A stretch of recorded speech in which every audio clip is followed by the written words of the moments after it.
আমরা এখন এই যে সিজন চলছে এই সময় ধানের যে কি রোগ বা ধানে আমরা যখন চাপান দেবো সেই চাপানের সময় কি দিতে পারি সেই নিয়ে আলোচনা করব। ধানে চাপানের পরবর্তীকালে আমরা একটা রোগ দেখি, ঠিক 2 থেকে 4 সপ্তাহ পর খয়রা রোগ দেখা যায়, ধানের জিঙ্কের ঘাটতি দেখা যায়। এই জিঙ্কের ঘাটতি কেন হয় না, জিঙ্ক মাটিতে থাকে, সেই জিঙ্কের ঘাটতি যদি দেখা যায় কি হয় গাছে, না গাছে কি হয়, পাতাগুলো হলুদ হয়ে যায়, বিবর্ণ হয়, টিপ টিপ টিপ টিপ ব্রাউন স্পট পটে দানা দাগ হয়।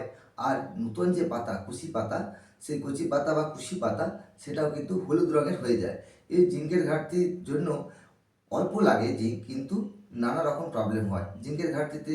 আর কি হয়, জিঙ্কের ঘাটতিতে দেখা যায় পাশকাঠির সংখ্যা অর্থাৎ টিলার টিলার কম ছাড়ে, ধান পাকতে দেরি হয়, বা আমরা দেখি ধান অনেক সময় বসে থাকে, গাছ বাড়ছে না, যেটা অনেক ক্ষেত্রে আমরা দেখি জিঙ্ক দেওয়ার ফলে কিন্তু গাছ বেড়ে যায়। অর্থাৎ জিঙ্ক হচ্ছে খুব কম লাগে, কিন্তু এর কাজ কিন্তু প্রচুর পরিমাণে রয়েছে।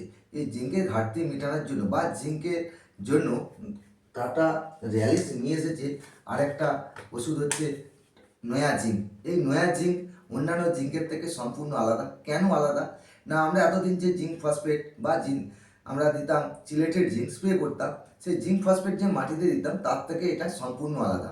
কেন আলাদা, না এইটা রয়েছে টাটার যে নয়া জিঙ্ক নূতন যুগের, এবং এটা হচ্ছে প্রেটেড। এই এটাই হচ্ছে জিঙ্ক, যেটা নতুন পদ্ধতিতে রয়েছে। যে আমরা দেখতাম জিঙ্ক কী হতো, আমরা মাটির জলে ধুয়ে যায়, এতে কিন্তু ধুয়ে যাবে না, মাটির সঙ্গে লক থাকবে, কারণ জিঙ্ক ফলিফসফেট রয়েছে। এতে মধ্যে জিঙ্ক ফলিফসফেট রয়েছে 16%, আবার তার সঙ্গে এক্সট্রা করে রয়েছে ম্যাগনেসিয়াম 9%। সুতরাং গাছে জিঙ্কের ঘাটতি মেটাবে, প্লাস যখন গাছের লাগবে তখনই কিন্তু গাছ নিতে পারবে। অর্থাৎ একটা ফসলে দীর্ঘদিন ধরে, ধানের ফসলে দীর্ঘদিন ধরে গাছ কিন্তু জিঙ্ক সরবরাহ করবে।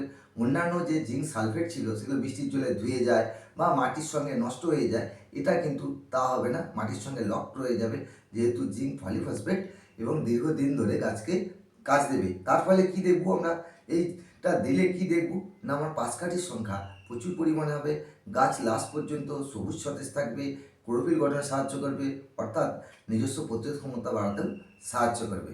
আর কি পাবো, না এই যদি নয়া জিঙ্ক আমরা দিই, তাহলে এই নয়া জিঙ্কের ডোজ নিয়ে যদি আমরা আলোচনা করি, ডোজ হচ্ছে একরে 1200 গ্রাম, অর্থাৎ 1 কেজি 200 আমরা এটাকে দিতে পারবো যে কোনো চাপান সারের সঙ্গে। অর্থাৎ আমরা চাপান যখন দিই, আমি এই জায়গায় সাজেশন করব যে যখন চাপান দেবো আমরা মিনি চাপান, অর্থাৎ 10 থেকে 12 দিনের মাথায় যদি আমরা দিই, তাহলে কিন্তু 18-20 দিন 22 দিনের মাথায় দেবো, যখন মূল চাপান দিতে যাব তখন দেখব গাছ কিন্তু আরও সবুজ সতেজ হয়ে গেছে।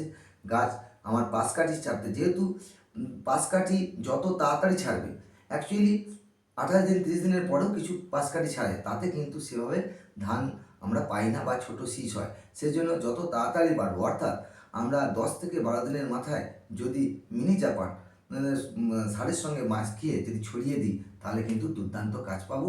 আর জিঙ্কের ঘাটতিতে যে খয়রা রোগ হয় সেটাও হবে না এই নয়া জিঙ্কের ফলে। আজকে আমরা আলোচনা করলাম টাটা রিলিজের নূতন প্রোডাক্ট নয়া জিঙ্ক, ধানে আমরা কখন কিভাবে ব্যবহার করব। এই চ্যানেলটিকে আপনারা সাবস্ক্রাইব করবেন, লাইক করবেন, শেয়ার করবেন। ধন্যবাদ।